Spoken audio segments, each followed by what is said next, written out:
You want answers? I think I'm entitled. You want answers? I want the truth! You can't handle the truth. I think the situation is worse than I previously believed. So yeah, my thoughts have somewhat evolved. If the Seahawks are not at least having conversations about the possibility of a Russell Wilson trade right now, they're committing malpractice because clearly he is that unhappy. This Russell Wilson situation has taken another development this week, and Mike Silver, who reported at the start of last week that 3 first-rounders was the starting point.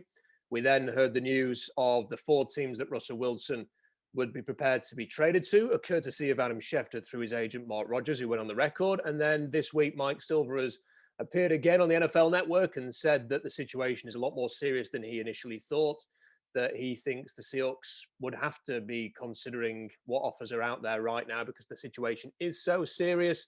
To me, it certainly looks like, with people who are very connected like Schefter and Mike Silver, who have been at the top of the game of NFL reporting for many, many years, you have to listen to what they are telling you. And I think what you were finding out last week when Silver initially said the starting point negotiation is 3 first-rounders was letting teams know, if you're not prepared to offer at least that, there's no point calling.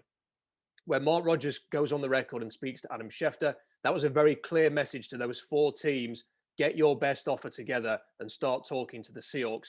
And Mike Silver's message this week, that the Seahawks would be wrong not to sort of, they wouldn't be doing their job properly if they weren't listening to these offers now, is preparing you and trying to ready you for the distinct possibility of a trade this year, and maybe very quickly here. I think personally that's what it is. That's me reading the tea leaves. I think that the tone of everything is changing. You're hearing people like Albert Brea and Brandon Marshall saying 60-40 that he stays last week. And I think with every passing day, those odds are flipping. And it's looking increasingly likely that Russell Wilson is going to be traded. And Robbie, I want to give you a chance to sort of give me your thoughts on where we are now, 11 days out from essentially the legal tampering period opening, when that's the real start of free agency. To me, it feels like things could move very quickly here. I've got an awful lot to say, as usual. So I want to give you a chance to have a thought on everything that's playing out. It's the thing for me is it really, there's so much being said about it, and there's so many things that people are talking about, and you're hearing all these things, and man, it's hard to not take this seriously now. Like, this is like, we said this in our last podcast, like, people need to take note that this is not just the media trying to figure out something else to talk about, because they've got plenty to talk about. This is not a non-story. This is real. And I think we need to prepare for the situation that, we might not have Russell Wilson. I'm still kind of in that boat where I think it has to happen before the draft. I don't think they would do it after the draft. I think the Seahawks do have some leverage in the situation. I don't think they have a ton of control, but they do have some leverage. And really all it takes is for Pete to make a call to Russ, I think, and just be like, hey, what do you need? Let's work this out. And I think they can.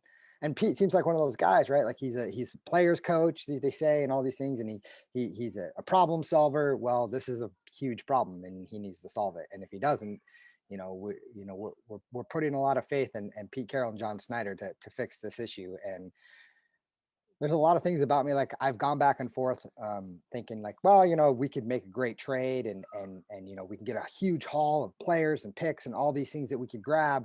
But then I just don't trust that they're going to make the right selections of the players. Like, I'm worried that we're going to get a bunch of LJ Colliers or something out of the pick, and we're going to bring in a quarterback who can't win us a game. And without Russ, I really think we're a 4 or 5 win team. I don't think we're anywhere close to being a Super Bowl contender. We have a lot of pieces we need. And then, it really depends on who we get back. But I don't think the Saints are going to give up like Cam Jordan and these kind of players to get Russ, and they're going to have to come with a huge package, and so are the Raiders and whoever else, the Cowboys, anybody else that's going to come in, they're going to have to give up a huge haul. And I guess I'm a little worried about the fact that I don't trust that they'll be able to bring in the haul that they should, because if I'm Chicago, I'm on the phone every day giving Seahawks a call and offering whatever because they need it, right? And like you said previously, their GM and their coach are they're hanging on by a thread. So this would be an epic move for them. And if you're the owner of the Bears, if it doesn't work out, you fire the head coach, you bring in someone who wants to work with Russell Wilson, give him control, and you still have your franchise quarterback. But I mean, if I'm the Seattle Seahawks right now, I mean, I would get on the phone, I'd call Russ and be like, "What do you need?" I mean, to be honest with you, because I come at a point where like I don't want to see Russ go because I'm worried that I just don't trust what we're going to do with those picks or the players that we're going to get back. I feel like they'll overthink it. I feel like they will get a player who they think they can mold into what they want, and it won't be. I think they think the grass is greener without Russ. It's kind of where I'm at. I've had a lot of emotions about this, mixed emotions, back and forth. Trade him, not trade him. Fire Pete, not fire Pete. I'm all over the map, man. I don't know. I don't know about you, but I'm all over the map. I've just got to say, I think we're past the point, long past the point of a Pete phone call being enough here. I think that what people are saying, people like Brandon Marshall said right at the start, 3 weeks ago, that he thinks Russ just wants to find a classiest way to get out, that he thinks he's done. And increasingly people are starting to say that now, that they think that Russell Wilson, he just wants to leave, that he just doesn't see, he has an issue with Pete Carroll. He doesn't believe that Pete Carroll's vision is going to deliver the kind of success that he wants, the style of football, the results. I suspect that he probably thinks, I don't think he'd ever go on the record and say this, because this, if he's looking for a classy way to depart, this is not the way to do it. But I think that he sees a team that we've talked about that is in ownership flux, that is really just sort of biding its time to a sale. And what Russell Wilson doesn't want to do for the next sort of 3 to 5 years is bide his time for a sale. And then who knows what happens then? Who knows what new owners take over, what vision they have. And if in the meantime, he doesn't believe that Pete Carroll's going to be delivering a title, I don't think he wants to be part of that. I think he wants to go somewhere like New Orleans, where they have, everything in place, Sean Payton, a roster, and he wants to be competing for Super Bowls right now. And I just don't believe that he thinks the Seahawks can do that. So I'm not sure that, I really think it's incredible, Robbie, that for some reason, the media in Seattle, they don't want to go near this. They don't want to dig into the nitty gritty of this story. They don't want to get into the meat and bones of it. I think it's incredible how unwilling other podcasts and radio shows and writers locally, they just skirt the issues of this. I wish I could have $1 for every time I've read or heard, this will be fine. Pete will just ignore it and go, oh, Russ, come on. Or that, nothing will happen this year, but next year is probably when it'll happen. They'll just get through this year. They'll just go through a year, they'll just have 12 months of this drama. And then, okay, maybe we'll trade him next February, that'll do. That works. That sounds plausible. Or, they'll just sign an offensive lineman, they'll just sign some guy from the Steelers reserve team again, and then they'll be fine. Everything will be okay. And Russ just wants a center, are people in denial? Are they just shell-shocked? Are they being naive? I mean, look, I'm sorry. But, whether it's, and I'm listening to all of these things, because how can't you? If you're a Seahawks fan, you're listening to everything right now. You're reading everything. And whether it's 710 or KJR or Hawk Blogger or the local writers, Greg Bell's very much against there being anything in this story. John Clayton is insistent on the dead cap hit's never going to, what are people really saying here? Because are they saying that, Mike Silver, who says it's really serious, and Albert Breer, and clearly Adam Schefter thinks it's serious, and Mike Florio, do these guys not know what they're talking about? Are they not spelling it out enough for you that there's a real issue here, that we can talk about this? Anytime you list teams as a place that you'd be willing to go, you're pretty much, it's real. This is why, like, when I posted, as soon as I posted on your blog, Rob, as soon as someone had said, these are the locations I would like to go to if traded. Sure, there's the, I want to stay in Seattle, but I mean, he listed teams. As soon as you say that, it's real. And that's a trade request. It's a passive aggressive trade request. And you can't, I mean, are you really surprised by Seattle media though? I mean, all season, we're like, where are the hard questions? Why aren't you asking about the defensive line? Why aren't you asking about the offensive line? Why are you asking about the play calling? They never ask. Listen, I'm not surprised, Robbie. I'm not surprised, but at the same time, it's not about really. I just don't understand why people don't want to talk about it more. I mean, I'm not calling these people out because I have anything against them and Islam. I don't want to complain about something and do it in a kind of a subtweety kind of way. You know, I just want to say, here are the people that I've listened to or read, and I don't really understand why we're not talking about this. I mean, like the number of times that people will say, well, there can't be a trade this year because the dead cap hit. What I want to do on this podcast is myth bust a few of these things. I mean, I'm going to come on to that in a second, but the number of times that, well, they can't possibly happen this year. You know, I was listening to an interview with Albert Breer on 710, and sort of the introduction of the guest was by saying, we can dismiss a trade this year, but now let's have a chat with Albert Breer. And I'm thinking, look at this situation, you know, I mean, let's just run through very briefly what we've actually had. And if you actually read the stuff and listen to the stuff very carefully, it's very easy to piece together this is a very serious situation. So we had Mike Florio in the summer saying that people in the league felt that a Wilson trade was on the cards. That was in the summer. That was May last year that they were saying that, completely out of the blue. And people just go, oh, Florio, it's nothing. Well, clearly it was something. You know, clearly that is the vibe that was doing the rounds in the league. Then we have the reveal that Wilson has given the team an ultimatum. This was never disputed. Nobody ever said that didn't happen. No reporters, no Wilson didn't say it can. He offered an ultimatum to the team, let me cook or I'm going to go and cook in a different kitchen. And they let him cook. And they started 5-0. And then at the first sign of trouble, they take that away from him. That is going to have an impact on Russell Wilson. The team then has another predictable and disappointing playoff defeat, which a few of us saw coming. Wilson is 33 this year. I think he's very conscious that his career, he feels, I think Albert Breer was saying that he's at the halfway stage of his career now. That's how he's viewing it. He's got one Super Bowl. I don't think he believes in Pete Carroll's plan anymore. We hear from Colin Cowherd that he has an issue with Pete Carroll, that three members of the team have spoken to Colin and have said, we think this is an outdated offense, that the philosophy isn't right. We've got Brandon Marshall stating clearly that Wilson wants to depart. While all of this is going on, Tom Brady's winning his 7th Super Bowl, and Russell Wilson sat in Goodell's box watching this, looking thoroughly miserable, and he's seeing Brady go to a new team and have immediate success, Robbie. I mean, like, all this is building up. You've got the Athletic article. You've got the Mark Rogers going on the record to the NFL's #1 insider. That was a very deliberate move to give that info to Schefter rather than Florio, Lacanfora, who I've missed out the Lacanfora story over the Super Bowl weekend. You know, there was all these things going on. And, you know, how can you look at all of this and think this will be fine till next year? They'll just sign an offensive lineman, or, you know, the dead cap hit's restrictive. I think this, Robbie, for me, has gone way beyond it just being a minor issue or an offensive line issue or any of these things. I think this is genuinely Russell Wilson saying, I don't really think I want to be here anymore, short of you meeting my demands to the extreme, letting me do what I want on offense, letting me have say on personnel, being really aggressive to go and get not just add a couple of pieces to the O-line, but get Corey Linsley, get a guard, you know, really invest in weapons and O-line and do whatever it takes. And if you're not willing to do that, then I'll go somewhere that might give me a better chance of winning right away. And I have to say that the Saints definitely fall into that category. People laugh at the Bears. The Bears were 12-4 in 2018 with Mitch Trubisky as their quarterback. They made the playoffs last year and they finished 8-8 with a combination of Trubisky and Foles. If you're telling me that Russell Wilson can't get the Bears from like 8 wins to 12 wins with an upgrade on quarterback from Foles / Trubisky to Russ, I don't think that's right. And like the Raiders what were they, 8-8 as well last year? Again, with Derek Carr is okay, but like we're talking about Russell Wilson here. You know, the elevation from those teams. Dallas, they play in the NFC East. You know, they should win that division every year right now.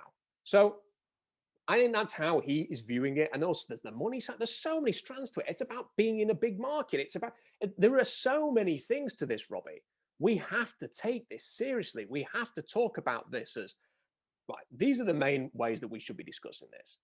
What has led to them getting to this point?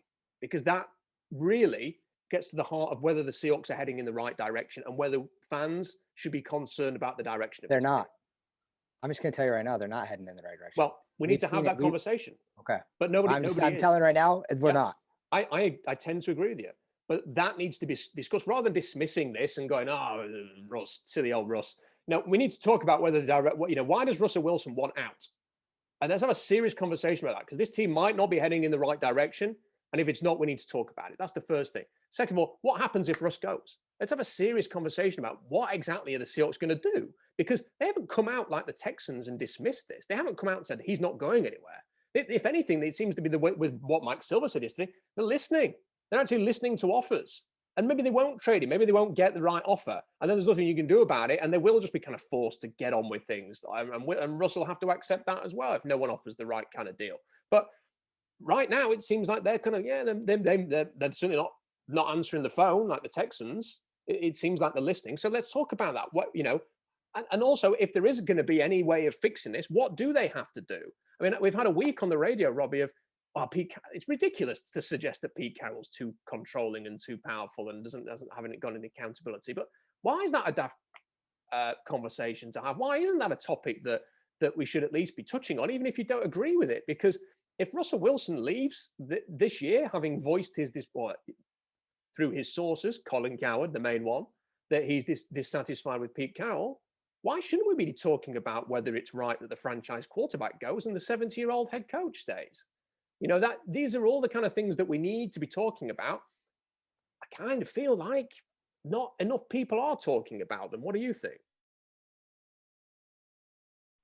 Yeah, no, I think people are talking. I just don't think they're saying the right things. I think what it comes down to is people are looking at this situation and they think that it'll just work itself out.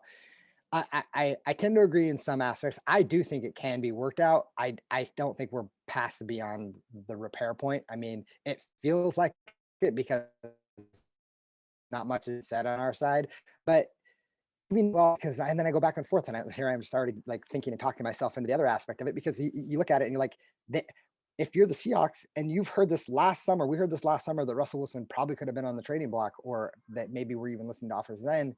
I mean, why aren't they letting Russ have more control? Why are they not, why are they dismissing him when he comes in and wants to talk about offensive game plan against the Arizona Cardinals? Why are they, not giving him more control? Why are they not, listening? I mean, it feels like they haven't trusted Russ for a long time. Maybe they just don't believe in him. Maybe they don't. I don't really know what the thing is with that. But I mean, you've seen this happen time and time again. Earl, Richard, Michael Bennett, all these players eventually just got sick of Pete and just wanted out. They just wanted out. They didn't believe that Pete was the right guy.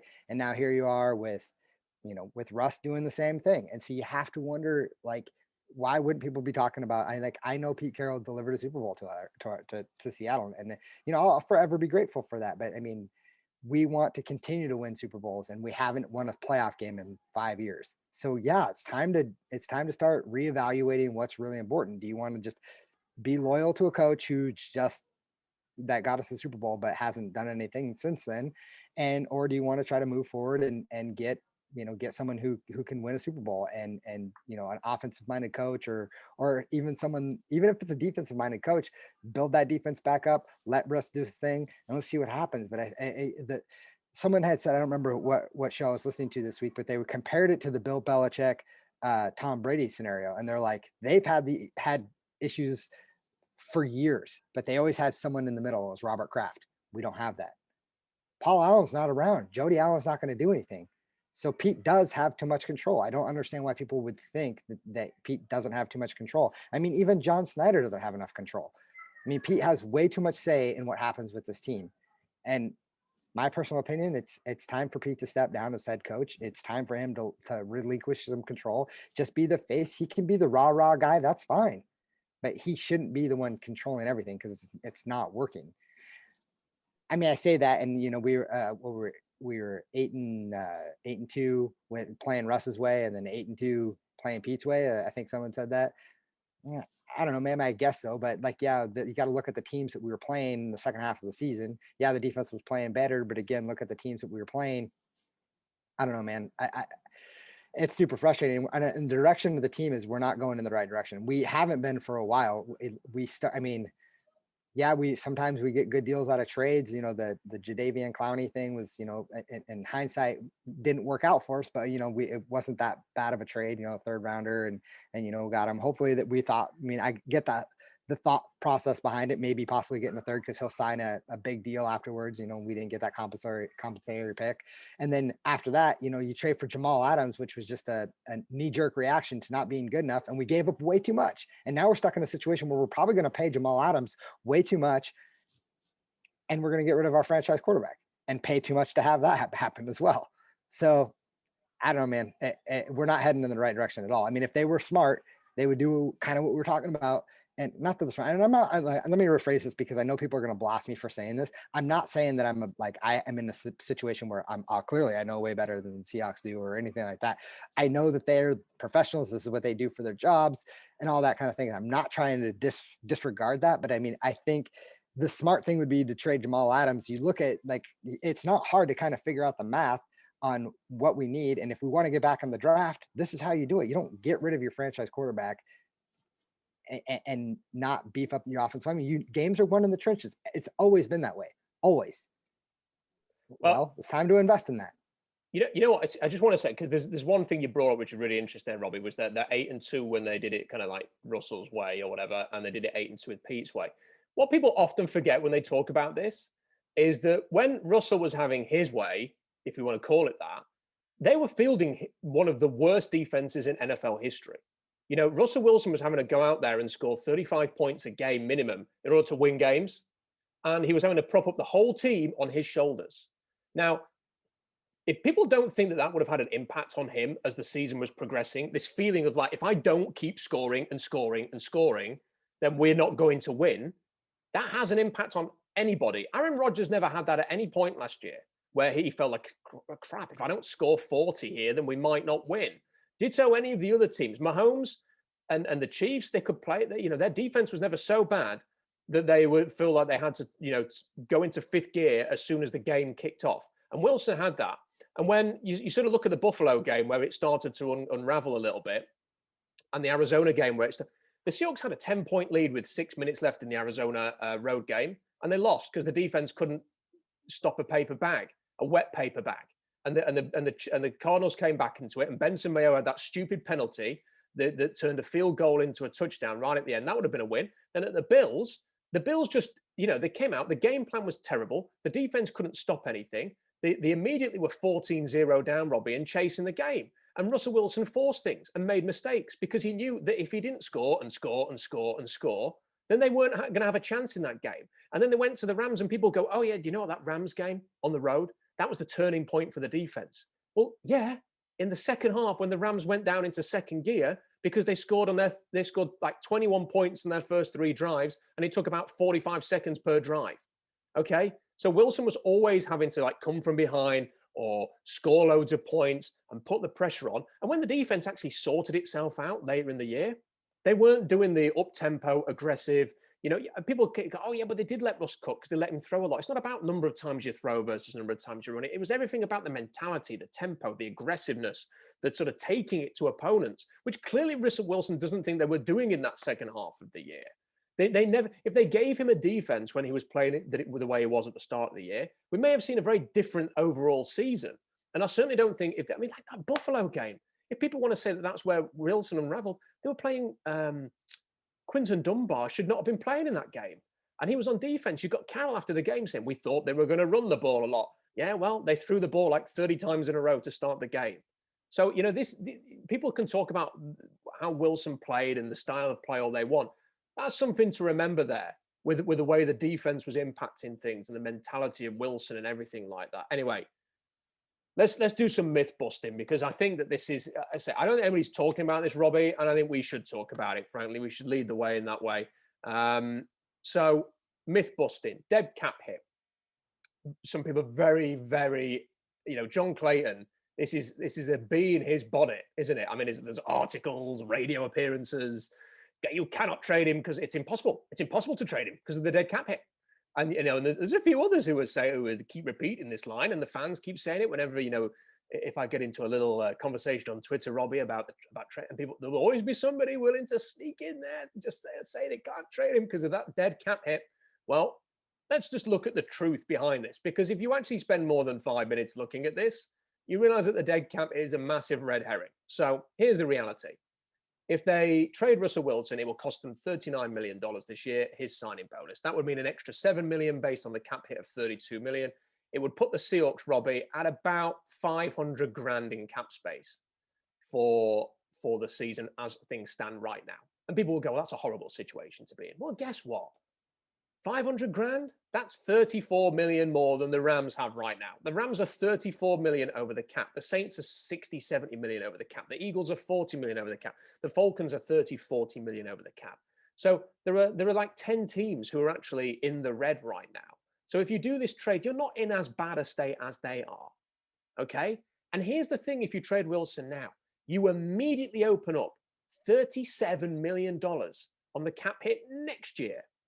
Okay, which you can use.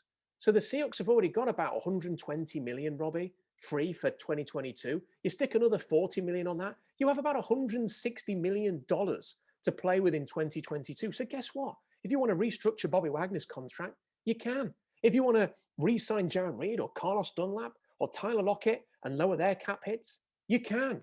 If you want to do any of all that stuff and all of that, that extreme borrowing that we were talking about a while ago, you can do it. You could create 30 million cap space like that and lend it on next year. Because guess what? If you lend 30 million of the cap next year, you've still got 130 million to spend.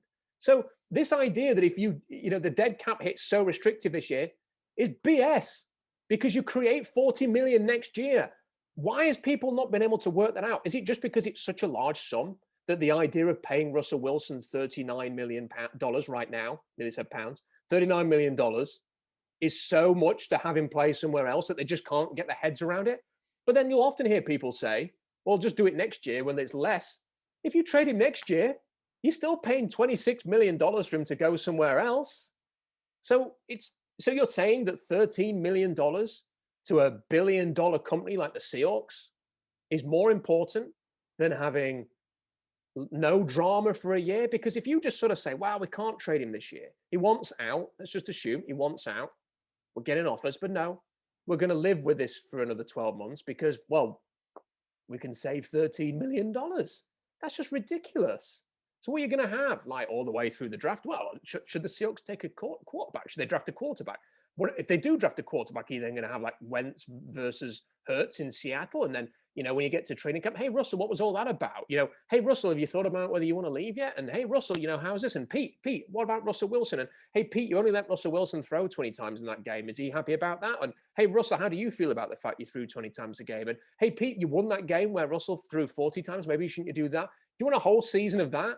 And Mark Rodgers talking to Schefter and Florio and Nakamura every week, and all the constant speculation about Wilson's future next year. Meanwhile, if Russell Wilson generally does want out, Robbie, do you want him leading that team next year? Is that the great sort of chemistry that you want in that building? That you've got a coach against the franchise quarterback, and that people are picking sides? Is that the atmosphere that the Seahawks want? And all of that for $13 million difference between $39 million cap hit this year and $26 million paying him to go away next year?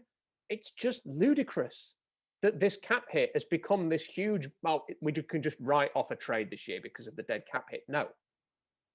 Think outside the box, and you realize that you can trade him this year, that it's not impossible. There's an easy pathway to create a lot of cap space lending on the 2022 cap. You create nearly $40 million in cap space for next year. Can we please just move on from the dead cap hit? It's simply an inconvenience. It is not a roadblock. Yeah, it's the easy way to talk yourself out of it, right? I mean, it's the way that people can easily justify, well, it just can't happen because it'll be the largest cap hit in NFL history of trading someone. Yeah, I've read all those reports too, and you're right. There are plenty of ways to make cap room, and I mean, even this year we could make cap room if we wanted. Again, you're borrowing against the next year and the year after that. I mean, you have to really decide if that's what you want to do. It makes it a lot harder if you keep Russell Wilson to do that. So yeah, there are ways, like if you trade Russell Wilson, you can absolutely make the case to extend players, to move money around. There's a lot that you can do to justify making that trade. So yeah, I totally agree. There's no reason that should be the end all be all into the argument. Like you shouldn't do that. Can I just add one last thing, Robbie? I've got the numbers here. So if you trade Russell Wilson this year, yep, you're taking on a $39 million dead cap hit. The Seahawks would have, if they trade Russell Wilson this season, $180 million of cap space in 2022, which would be $11 million more than any other team in the entire NFL. And if you're telling me that you can't work some of that into this year's cap, then you're simply wrong. The trade now, the benefit of doing the trade now is you, one, possibly max out value on Wilson because seems to be a mad rush for quarterbacks this year, Robbie. And he's going to be a year older. He could get injured this year. His performance could be as bad as it was at the end of last season if he doesn't agree with Carroll's vision. You have $180 million. You can easily sort of borrow on that and move contracts around and all of this stuff, Robbie. It's, like I say, it's just simply a handy inconvenience that people talk about when really we should be sort of opening this up and including 2022 as a talking point in this. Yep. I mean, it's spot on. There's nothing you can say against that. I mean, people are going to try to argue it just for the simple fact that they probably want Russ to stay. And so that would just be like, no, you can't happen. Like they would never be that foolish to try to do that. Cause then you have the opposite side of that argument where you're like, okay, you trade him. Who's your quarterback? And that's something we need to talk about as well. And we are going to get onto that. We are definitely going to get onto that. And listen, I'm not saying that I've got all the answers here, Robbie, or that we've got all the answers. I'm just trying to bring, look, people aren't talking about these things. And we were talking about the Russell Wilson issues in December that were around the corner. And we were talking about it during the regular season. And, you know, it's played out. And we're just trying to sort of talk about things that aren't being discussed that are really important. Right. The second myth, there's three things. And that's the first one, the dead cap hit. The second one, nobody has the stock to trade for Russell Wilson. Now, I know that this is a thing that you pushed back on last week, Robbie, when you were talking about it, and a lot of people do. And I've as we were doing this podcast, someone has sent a tweet saying that Russell is trolling the Seahawks with those four teams because they haven't got the stock to make a deal. And listen, I completely disagree with that assertion. I think the reality is that all four teams have the stock to do a trade. His no trade clause essentially just means that he gets to dictate which teams that you are going to deal with. It's the cards that he has in this situation, and he's played them, and he's told you the four teams. Now, people are basically saying this because they think, well, there's no high pick. You know, in order to trade Russell Wilson, you need a top 10 pick. The thing is, as soon as you trade Russell Wilson, you're only getting one top 10 pick, and that would be this year. So, because in future years, the team will be in the playoffs that he goes to, because that's Russell Wilson's quality. So you're talking about it needs to be a team in the top 10 in order to get a high pick. It was Carolina, for example, someone said this on the blog, get Carolina involved because he's from around there. If you trade into Carolina, what are you getting with the number 8 pick? There's a decent chance that the top quarterbacks, or at least the one that you want, will be gone. And, you know, I've talked about this a lot. I don't think being in the top 10 this year is particularly valuable. There's no like really amazing pass rusher that you have to have in the top 10. There's no like not really that the quarterbacks at the top, you know, there are question marks about them apart from Big Trev. You know, you've Penei Sewell's there, but there's not like another, you know, he won't get past Cincinnati at 5. So, you know, may even go earlier than that, Robbie. If it's not him, then you're not getting a great left tackle in that spot either. So I don't really feel like having a pick in the top 10 is really the be all and end all for that. And the key, and this is why I think that the teams have the stock, Robbie. The key for me in all of this is because we know that 3 first-round picks is the starting point, and I think any team that's trading for Russell Wilson will acknowledge that that's probably fair. If Jamal Adams is 2 first-round picks, then Russell Wilson's going to at least be 3. Come on. So it's 3 first-round picks, and then it's what you add on top of that. There'll probably be other picks. But really what is going to make this deal, Robbie, and what the difference is going to be for this deal is the proven players that you get back in a deal that are going to help you now so that the Seahawks don't feel like they're in some like massive, huge rebuild whereby, you know, they have to go through 2-3 years of pain before they get back.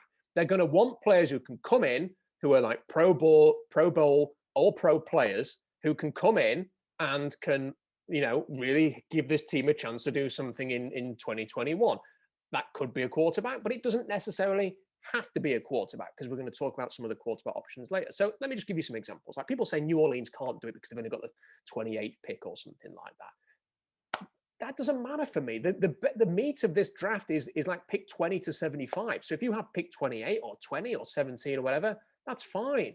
Take somebody who's really good in that range. Trade down, get a bit more stock. Pick as many times as you can in that sort of 20 to 75 range. That's what I would do. And if people say, well, they've not done well in that range in the past, Well, just do a better job, because that's where really good players like TJ Watt, Nick Chubb, and Debo Samuel and AJ Brown live. So you can find guys in that range. Their Seahawks have just not done a good enough job finding them, but they can find them there.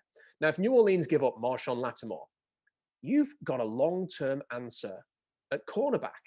Now, if you're telling me that next year you wouldn't quite fancy the idea of, well, a secondary, that let's just assume they keep Jamal Adams, Quandre Diggs, Jamal Adams, Marshawn Lattimore, potentially Richard Sherman coming back, DJ Reed for depth, or for the nickel spot there, Robbie? Are you telling me that that's not a really attractive looking secondary? That's not something that could potentially help the Seahawks build a foundational defense? I quite like the idea of that. And that's just Marshall Lattimore. Maybe they'll throw somebody else in because it's Russell Wilson and they don't have a high first round pick. Ryan Ramczyk, for example, who the Saints fans seem to feel is on his halfway to a Hall of Fame career. Could you get him to come and play tackle for you? If you're getting players like that, two of them, and a bunch of picks, and a bunch of salary relief down the line, I don't think that's a bad deal. Listen, if you're telling me that I could have even just one of Ryan Ramczyk or Marshawn Lattimore, 3 first-round picks and a second-round pick, or I could have Carolina's next 3 first-round picks picking the top 10, but then not get a player that I really, really want and just get a couple of second-rounders instead. I know which deal I'd rather have. It's the Saints one. You look at the Bears. Are you going to get Khalil Mack? Imagine having Khalil Mack potentially playing across from Carlos Dunlap and getting after it with the money to maybe invest in your secondary or build up your offensive line as well. Is that the worst thing in the world? So the point I'm kind of making here is, I think people are just looking at where these teams are picking in the first round and deciding that they haven't got the stock. It's all about the veteran players that you get in response. That's it. To enable the Seahawks to remain somewhat competitive moving forward. And if it's the Raiders, it's potentially Derek Carr to give you a quarterback to come in. So there's that option as well. That's what it's about for me, Robbie. It's about which players are you getting that you can build around as core pieces that are just proven top quality pros to move forward with. Because if you get in some of those on top of the picks, you've got the formation of a deal, or at least for talks to really progress. Yeah, I mean, that's kind of what I was saying. You need a haul. You need a haul of players, a haul of picks to make this happen. And I totally agree with you. It depends on the players that they're actually going to send. But you have to wonder, like, Russell Wilson wants offensive line. Do you think they're going to trade Ryan Ramczyk to the Seahawks just because they can get him? Russ is going to come in, but wait, where's my Pro Bowl tackle that I just had? And you're gonna trade him for me, and that's like, he's gonna want that. And then you have to wonder the salary implications that they're coming with, because those Pro Bowl players, all pro players, are also coming with a big salary as well. You have to take that into consideration. We can move money around and such, but I mean, there's other implications into that. I'm not saying that it's not doable. For me, I quite like Miami because I want the number 3 pick. I know that the value is at the 27 through 75 or whatever, but I mean, I think what people are really wanting is they want to draft that young quarterback, because you can name all these players, and are you going to line up Geno Smith as quarterback? I think this is where it starts to become a little hairy and a little questionable on who's actually going to be, playing quarterback for you, because that's what's going to help you, get over the hump. And Geno Smith ain't going to lead you to the Super Bowl. I don't care if you have a whole line of Ryan Ramczyks and a whole defensive line of, Cam Jordans or whatever. You ain't winning the Super Bowl, which is that you have to have more. And, this is where it's going to come into play. But I know, Rob, we're going to talk about this. Let's talk about it. We certainly are. And listen, just a quick counter on that. Here's the thing, right? If Russell Wilson turns around and goes to the Saints, well, you've traded away Ryan Ramczyk. The Saints will turn around and go, on our offensive line, Russell, we have 2 first-round picks, 2 recent first-round picks in Andres Pete and Cesar Ruiz. We have a second-round pick in Eric McCoy, and we have a top left tackle in Armstead.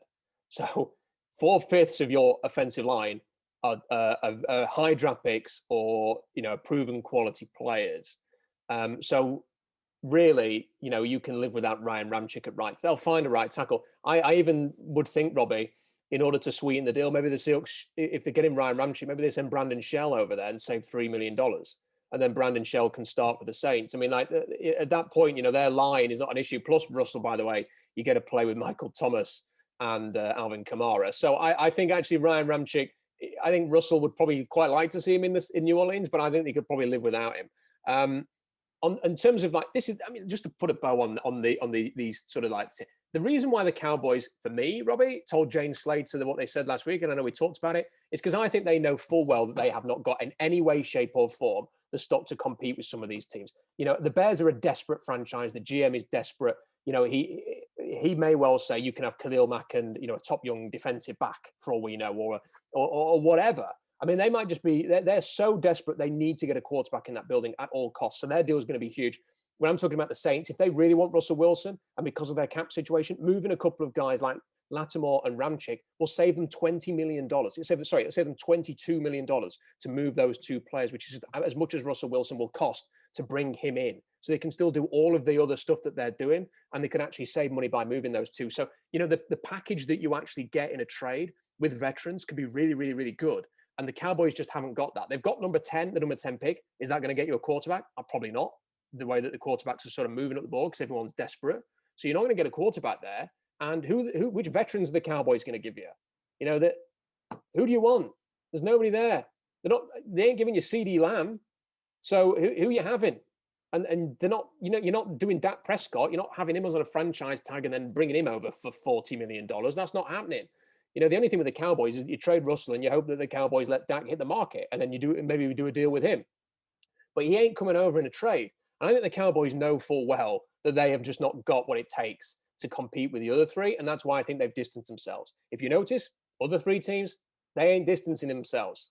They very much have not said anything, Robbie. Mayock did an interview yesterday. Yeah, we like Derek Carr, but, you know, we keep the phone open because, you know, you never know who's going to ring. And, you know, but we pound the table for Derek Carr. But, you know, if anybody rings, like John Schneider, then, yeah, we're going to answer the phone. So, listen, that's why I think with that. And I think those three teams have got a chance to give you a haul. And I'll tell you what, I'd be pretty excited. If a trade's inevitable, it's going to happen anyway, and the Seahawks gets like Lattimore. And I think it's hilarious listening to some of these other podcasts, by the way. From like, I was listening to a Bears one. They said, maybe they'll take 2 first-round picks and Robert Quinn.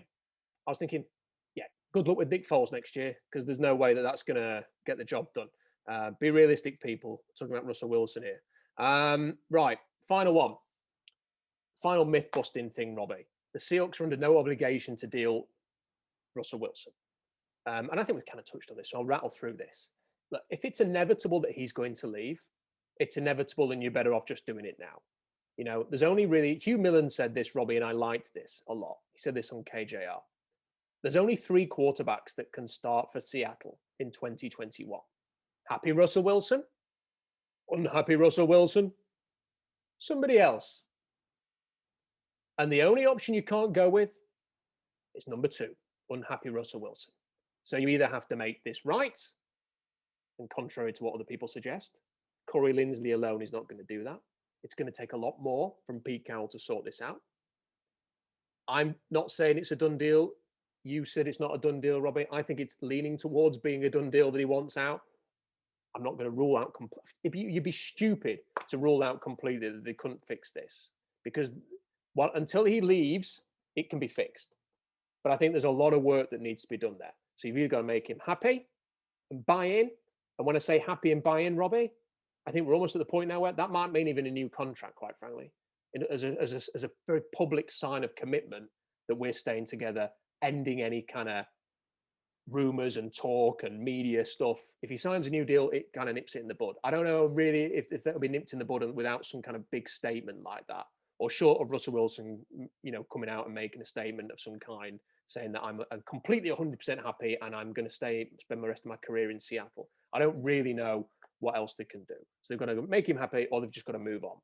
And you can't live with the drama for the next 12 months. If he wants out, he needs to make this happen. This idea that some people have that, well, the Seahawks don't have to do anything. If they don't want to, they can just make him play next year, like the Texans with Deshaun Watson. You don't want to go down that road, Robbie. If he doesn't want to be here, you kind of got to let him go. And people keep saying, well, he hasn't requested a trade yet, and until he has, you know, come on, you know, you don't have to make the guy write it out. When Mark Rodgers goes to Schefter and says, here's the 4 teams he's willing to be traded to, that's a trade request. It's a form of trade request. It's a nudge and a nurdle to those teams to make an offer, and it's a nudge and a nurdle to the Seahawks that when they make the offer, please listen to these. So he might not want to spell it out. I don't think he wants to be persona non grata in Seattle anymore than he needs to be. So I think that was a trade request, and I think if he wants out, Robbie, you kind of got to just get the best deal you can. Yeah, I mean, I agree. I do think it was a trade request as well, but I kind of disagree in just one aspect. I'm not saying you definitely don't want to do this, but you can. If you're willing to, I don't think you have to trade him, even if he's unhappy. Because what I know, I shouldn't say I know. I don't think Russell Wilson's not going to just say, I don't want to play flat out and I'm going to sit the year out. I just don't think he's going to do that.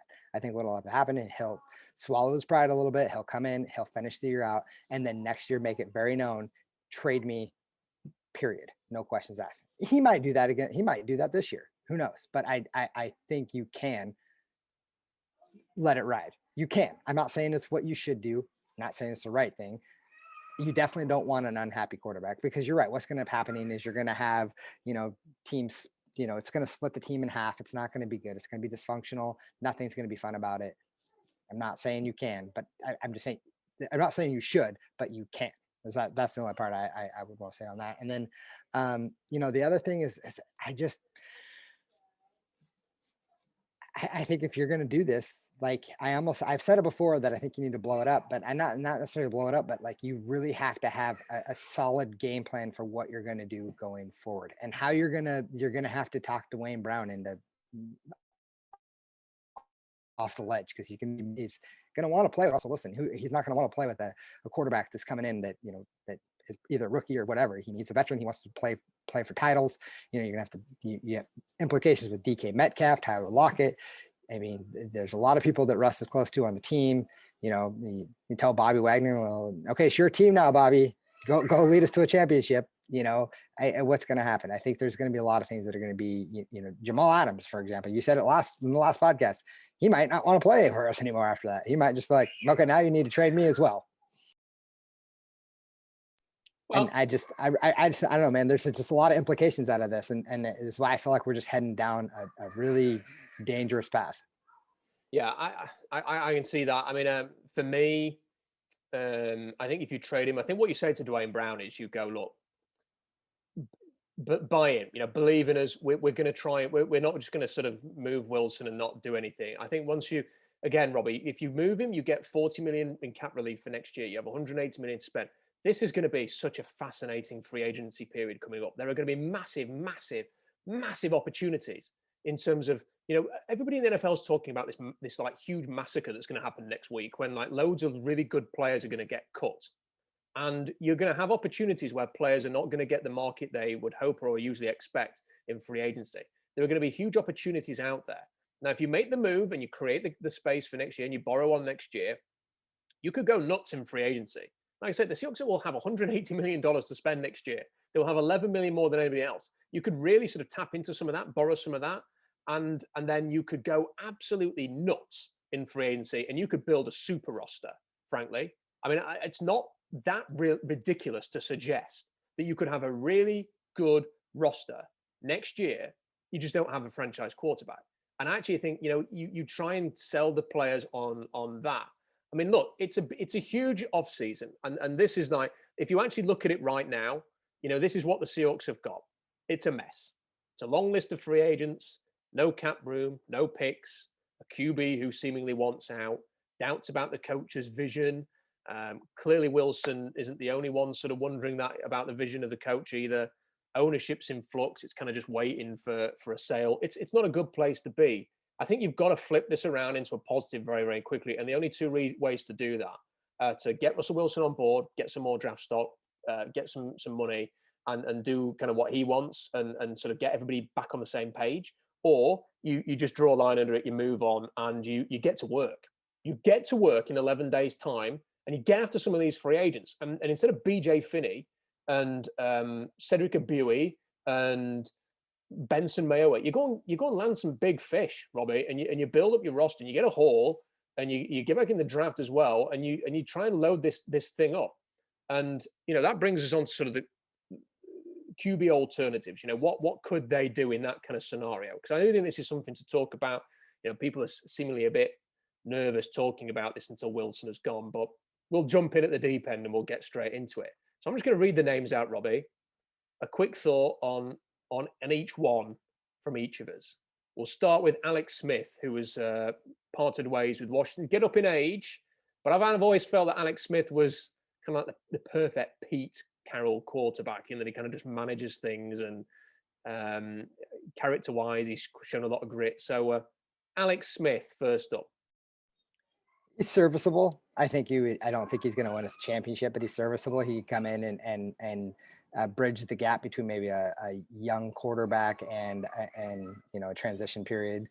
He could play for a year or two for us. I wouldn't bank on winning Super Bowls with him as quarterback, and I wouldn't bank on free agents going, Seattle's where I want to go, because they got Alex Smith as their quarterback.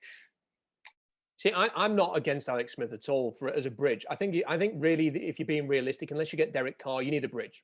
You need somebody who can hold the fort for this year at least, and you draft somebody, and you've got to go with the lottery picks of picking people in the draft, trying to find guys, Robbie, and turning over every stone to find a guy. But you need somebody who can start and can get you in and out of games from next year. And I think Alex Smith would be a good choice to do that. And then I think you go and draft someone like a Kellen Mond or a Davis Mills we talked about last week. We talked about them last week. Chris Sims is saying Kellen Mond's a first-round pick this week. And Daniel Jeremiah is saying Davis Mills and Kellen Mond are the two guys that are not being talked about enough at the top of the draft. We pinpointed them last week. I think that is the kind of the way you have to go if you're going to go down this route. Build up that roster and have Alex Smith kind of managing things, and then you draft somebody to be the heir apparent. Alex Smith is perfect for that role. He's done it for the Chiefs. He did it, inadvertently with the Niners with Colin Kaepernick. He's in Washington, he was kind of the placeholder, wasn't he?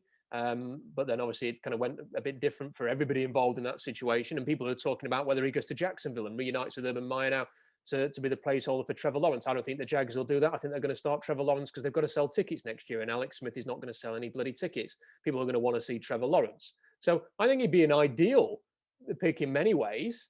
And he's probably not going to win you a Super Bowl. But here's the other thing, Robbie. Who would have thought Nick Foles would win you a Super Bowl? Who would think that Jimmy G and Jared Goff would get teams to the Super Bowl?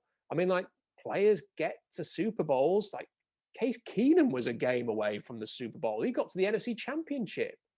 And he played Foles in the NFC Championship. So it's kind of weird shit happens in the NFL. And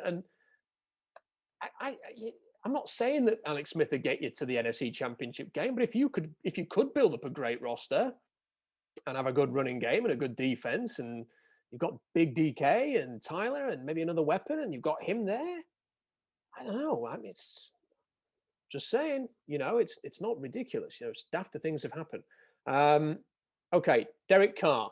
This would have to be with a Raiders trade, presumably. I don't think you'd be getting a haul from the Saints and then trading for Derek Carr, because that would be very expensive. But and why would the Raiders do that unless they're getting Russell Wilson? So thoughts on Derek Carr if it was a Raiders trade?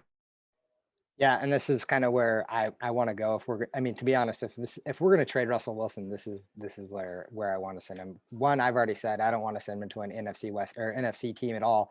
I just don't think it's a smart move in the slightest. You send him to the AFC, so you don't have to worry about it unless you play him in the Super Bowl. So for me, I like this. I like Derek Carr.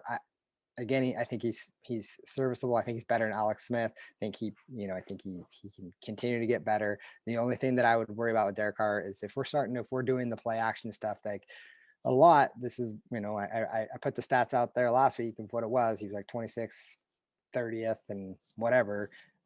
Over the course of his last 4 years in the play action, he didn't rank very high. So that would be my only real concern, but I think he's definitely serviceable and the guy that I'd be if you're going to trade Russell Wilson to the Raiders, you better get Derek Carr or Marcus Mariota back in that scenario. See, people are going to hate this, but of the four, I want Ramchick and Lattimore and picks. That's what I want. I want to play. I want to get the spuds out and go, come on then, let's have a bit of Lattimore and Ramchick in Seattle if you want Russell Wilson. That's the cost. New Orleans, do you want him or not? I make them say no. And then, personally, I'd rather do that and then go into a huge free agent frenzy, Robbie, and get an Alex Smith or maybe one of these other guys, then maybe do a deal with the Raiders and get Derek Carr back. Because then I don't think if you do deal with the Raiders, there's not really, you're not getting a real blue chip player in return like Ramchick and or Lattimore. You're just getting Derek Carr. And if I got Derek Carr, I'd want a rookie to compete with Derek Carr and possibly another veteran. I wouldn't want to hand him the job.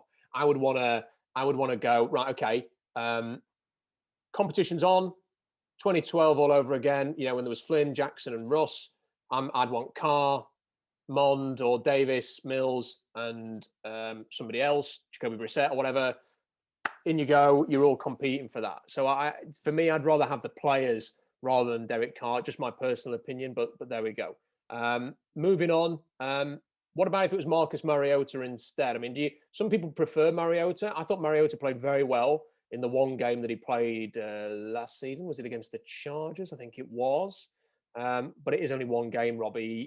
He was kind of frequently injured with the Titans, never that convincing. But then we've seen other teams, other players leave teams and they fit better in other places. And maybe Marcus Mariota will be good in Seattle in the way that, Ryan Tannehill was never that great in Miami, but seems to have found a new lease of life in Tennessee. Yeah, I mean, I'm kind of in the same boat with Derek Carr now, but I just want to back up and rephrase kind of what I said. I was not suggesting that Derek Carr picks and that's it for Russell Wilson. You can give me more players. I agree. Like you're saying, Ramchick and Lattimore. For me, if the Raiders are going to come at us, it's not going to be just Carr or Mariota and then picks. You need to give us a lot more, and it better be some quality players in that. But yeah, I'm on the Mariota ride as well for C2 spring quarterback in to compete with him. So we'll move on through the list. I mean, I'm only including players, Robbie, that I think are somewhat possible. I mean, there's that you could really go into the depths of quarterbacks. Andy Dalton. I'm not gonna ask you to give us an opinion on him. So here's an interesting one. Let's say Wilson goes. Let's say it's a trade with the Saints, or the Bears or someone like that, and you don't call the quarterback option. What about Sam Darnold? Sort of asking the Jets what they want for him. It may be a late second. It might be a third. There doesn't seem to be a huge market for Sam Darnold. What if you get a haul, but you use one of those picks to trade for a shot at Sam Darnold? What would you think about that?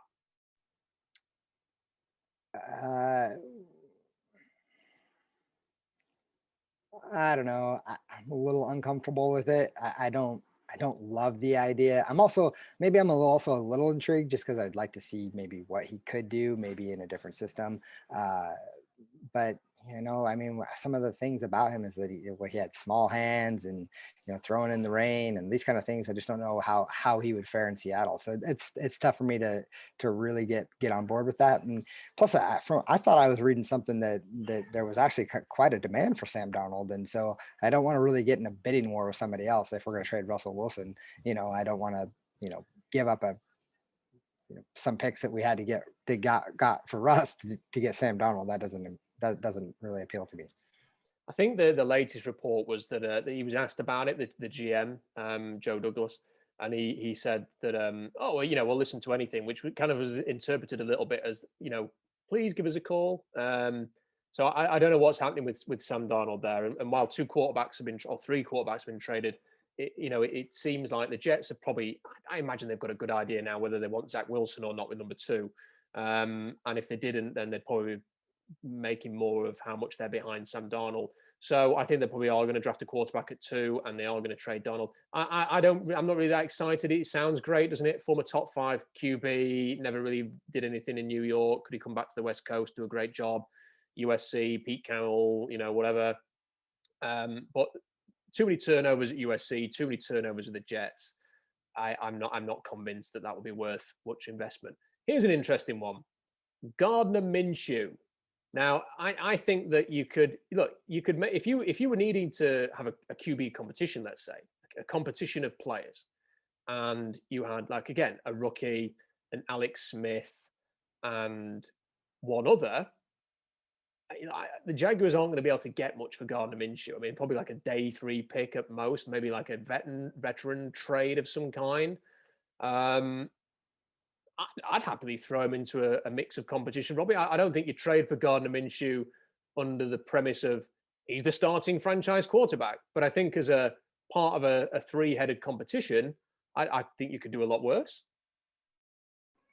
I really like Gardner Minshew, man. I really do. But yeah, he's a guy that you bring in. He's a backup. You bring him in he's fun. He's a fun guy to watch. He sure competes, and he's a Coug. So a lot of people in Washington would like that. But I just don't think he's a guy. I wouldn't even trade for him, to be honest. But you bring him in if you can. Bring him in. Let him compete with somebody else. But yeah, I mean, he'd be a heck of a backup quarterback. I wouldn't mind having him as the backup. Yeah, I think as a competition piece, he'd be fine. And if he won the job, then he wins the job. And he's still decent age, still done some decent things in Jacksonville. I don't think it's really his fault that it all went wrong in Jacksonville. I mean, they were obviously a bit of a basket case last year. So I don't know. I think you could do a lot worse. How about this one, right? This is an interesting one. Jordan Love, the Packers quarterback. They spent a first-round pick on him last year. There has been a bit of talk that the Packers might consider offers for him. He was the number 3 quarterback all of last year. Now, Rodgers played, well, he won the MVP. I was going to say played at an MVP level. He actually won the thing. So I don't think maybe the Packers sort of got the message across there. I think maybe they've revised their opinion on Aaron and think maybe he could play for a few more years, Robbie. And Jordan Love, is there really that pathway? I mean, like if they don't think he's going to be starting in 4 years, then what are they going to do? Because they're not going to pay him the 5th year option of this. They've basically got 3 more years to make a decision on whether he's the starter or not. Do you take a chance on him? I guess it depends how you viewed him in the draft last year and what your grade was on him last year. But he's a young player. He's a former first-round pick. He has a lot of tools. Do you have any opinions on whether or not flipping a pick to the Packers for him would be an option or not? And let's not forget, one of the best things the Seahawks ever did at the quarterback position was make a trade with the Green Bay Packers. Yeah, that's interesting. I haven't thought about that. The only thing I could think of is 2 things. I wouldn't give up a first for him, even the Packers spent a first-round pick for him. I just don't think I'd give up a first for him. I would do a second though.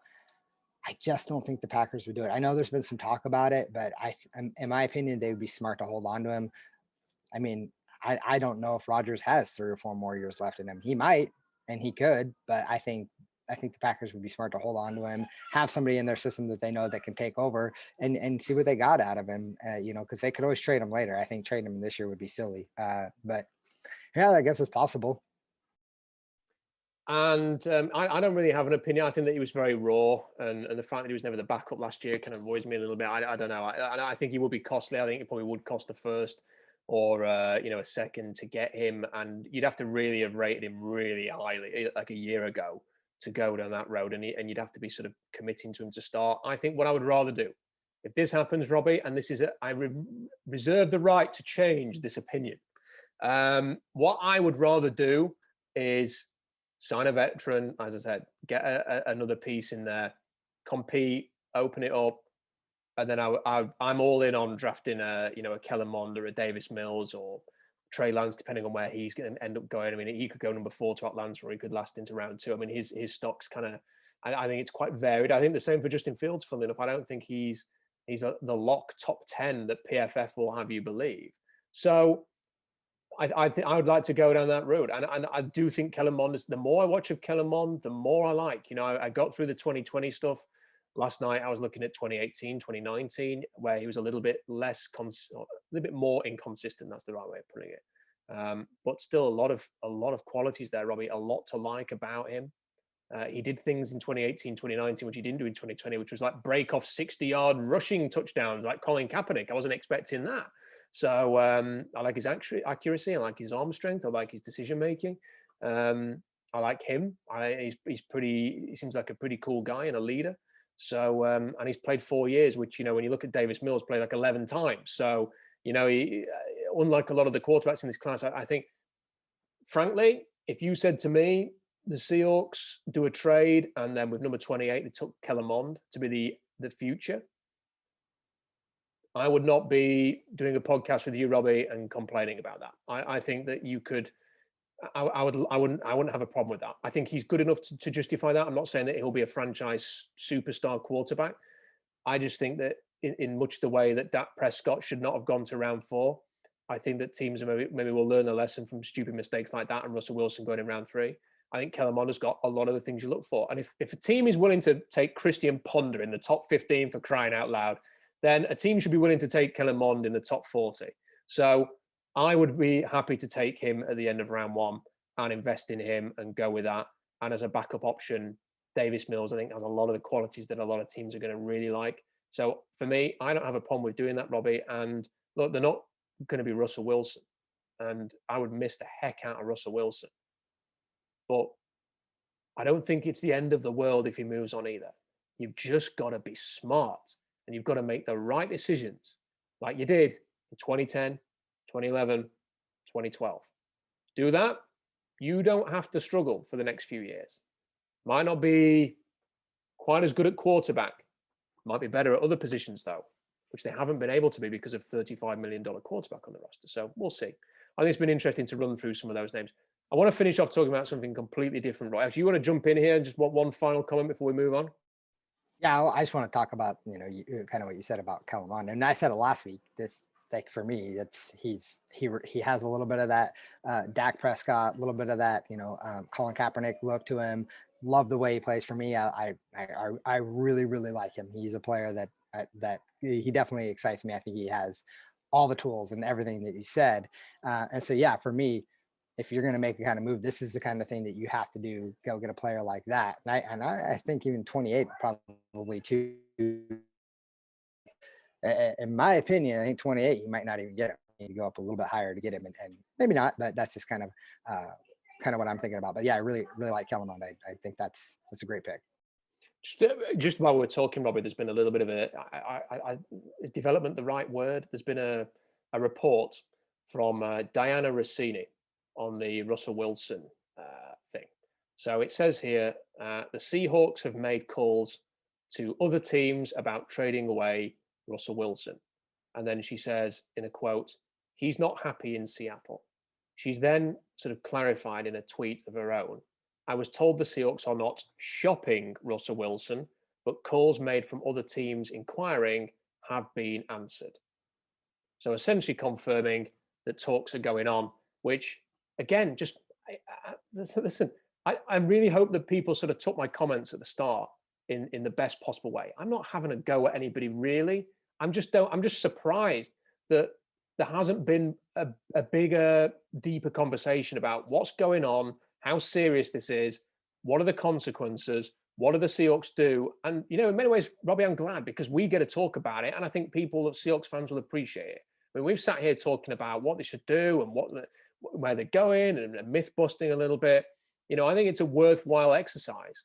And I suspect that more people will start doing it now, where you have reports like Diana Rossini's and what Michael Silver's been saying and what Albert Breer's been saying. So, look, we'll see how it goes. It's an interesting story. I'm sure we're going to be talking about it right up until the point when it goes either way. And you better believe if a trade happens, Robbie, that we'll be there to discuss all the ins and outs. We will be right here. Yeah, I really want to get Miami involved. If I'm being honest, I want to talk Russ into wanting to go to Miami. Give us that 3 and 18th pick, and let us draft our future left tackle, and then we can get Kellen Mond at 18 or something like that, or I don't know, or whoever's available at number 3 that we want at quarterback, and then a Najee Harris or something at 18. Like, I really want Miami's picks. So if we're going to give it up, this is why I want to be in those top picks. I just feel like Russ is worth it. So, and then very unexcitedly, you could take Tua off their hands as well and let him compete for the job. But at least it's an option. I just really want to get Miami involved. I want teams. I don't care actually I want them to go to an AFC West team, but I want teams to be competing with each other to give us the absolute best haul that we could get.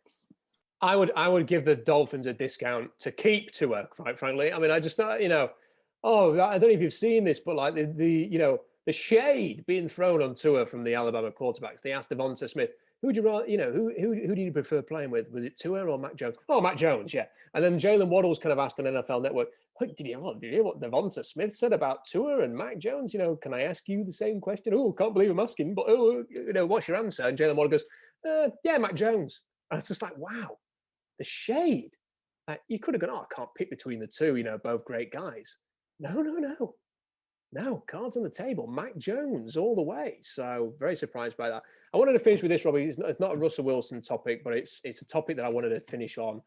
I cannot believe that I'm going to. So Brady Henson mentioned it. Brock Heward's mentioned it. It seems to be trending a certain way. That the Seahawks will cut Carlos Dunlap because it creates $14 million. Maybe if they trade Russell Wilson, they won't have to, but cut Carlos Dunlap, create $14 million, and then try and get him back. Because that $14 million will give him a chance to, give Poona Ford his restricted free agent thing, and they might be able to do a bit of free agency and stuff like that. Right.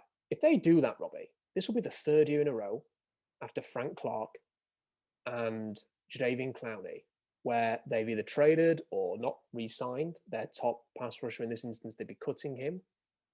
It'd be the second year in a row when they try and get their top pass rusher back. Clowney last year, this year Dunlap.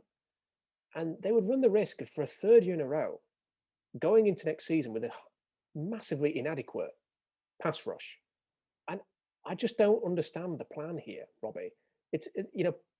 Someone needs to send a little note to the Seahawks to say, you know, the pass rush is kind of important. With all the investment they've put in linebacker and safety, right, they traded for Darrell Taylor, but, what are they doing? Like, you want to be a team that, you keep talking, you want to be a team that, like, beats people up in the trenches and is physical and tough and completes the circle and, rushes with 4. And yet everything you do is kind of like works against that. And if they just cut Carlos Dunlap and then he signs for, I could just see him signing for the Niners or the Rams or the Cardinals or somebody, or the Packers or the Saints or whatever, going somewhere else in the NFC just to spite Seattle because they didn't keep him. And then what? So you can get him for like $3 million a year cheaper, or $5 million a year cheaper. I mean, I'm just kind of thinking, all this, and yet you're going to pay a box safety who blitzes a lot, 18 to 20 million a year. I just, why can't they just sort their D line out, Robbie, and then find some guys to build around? Why does it have to be this annual flux up front on the D line? And what do you make of this seeming trend towards Dunlap going, at least temporarily? I just think they're just. This is hard for me, man, because I really don't like this, because I think what it says is the state of the Seahawks, and it's what they've been doing. They're so knee-jerk reaction off everything. And, I think, they're always trying to play catch up and having to overpay for things. And so you finally get a player in. Yeah, I mean, 14 million. I mean, the idea of having 14 million, we need the cap space. So the idea of having 14 million is great. But you're right. I mean, I don't want to lose Carlos Dunlap. I would rather extend him, to be honest, and push a little bit of that money into the following year, because you can have it. I wouldn't do it with Bobby or anything like that. I would do it with Carlos, just because you need that presence on the defensive line, and he was great for us. I mean, he made a lot of great plays. Seems to like Seattle a lot. If you're going to do this, my only thought is you sit him down in a room and you just say, Carlos, we love you. We want to keep you here. Like, we want to work out a new deal, keep you in Seattle for the rest of your career. Let's do that. But the way we have to do this is we have to cut you first, and then we're going to, maybe slide a little bit of extra money here, to kind of compensate for that, for having to do it. But we want your agreement that you stay, and hope that he signs and stays. I mean, but it doesn't seem worth it you're right, for a couple million. Just doesn't seem worth it. I mean, yeah, maybe you can get him back at 8 million. I don't think that's realistic. It's tough. I don't like it. I think it's a stupid move. Absolutely stupid. See, I could see a situation where he's actually quite cheap just because of the, the market. But that, I kind of feel like the Seahawks tried to predict things last year. Like, I think they genuinely thought, Robbie, that because of the cap situation, that players are going to become available on cut down day. And you heard Pete Carroll actually reference that in pre-season when he was asked in press conferences, and it never happened. And then I think they thought as the weeks went on, they were going to, and then they got Dunlap right before the trade deadline. And I don't think they anticipated that situation very well. So if you cut Dunlap before the start of the new league year, and then he gets like 11 million, then you've kind of messed up, frankly, for the sake of that $3 million. And one of my points has been, and this is all pre-Russell Wilson saga, was that if you are worried about his $14 million, then just do something else, like trade a box safety who's going to earn 18 to 20 million, who blitzes a lot. So you don't have to pay him 18 to 20 million, and you can save 9 million this year, and you give him an extension, and you can spread that cap out over 2 years instead, having saved $20 million next year. Or you can trade Bobby Wagner and save $20 million next year and about $10 million this year, and you can spread his cap out. That's something that I would rather the Seahawks do than constantly be like, trying to get by on the D line. But I've invested so much in safety and linebacker. But I just get the sense, Robbie, I was kind of thinking the Dunlap thing would be more important to talk about today. But the more we've talked about Russell Wilson, I kind of think, well, none of this is going to matter, frankly, because if Wilson goes, all bets are off as to what they do, whether Dunlap stays, whether Dunlap goes, whether somebody else who's even better than Dunlap comes in, whether you trade for Khalil Mack. It's like anything seems possible right now. And part of me wonders, Robbie, with 11 days to go until the new league year starts in earnest, that's when the legal tampering period starts. I wonder if our next podcast will be a Russell Wilson trade reaction podcast. I don't know. We'll see. But it's been heading one way. And listen, it's not fun to listen to. And please don't see this as us having to go at any fans who are upset by this and don't want to believe it and kind of want to live in a space where they don't want to think there's anything in this. I really don't want you to feel that we're attacking you or anything like that. I just feel we have to be honest about the situation, and we need to have the kind of conversation that we've had tonight. I hope that it's been enjoyable still. I hope that it's helped in any way. If it has, let us know. Like the video, share your comments, share it around, share the video around out there. It really helps. Get the message out there. Support the podcast. Who knows what we're going to be talking about next time, but we'll be there to talk about it, and we'll see you then.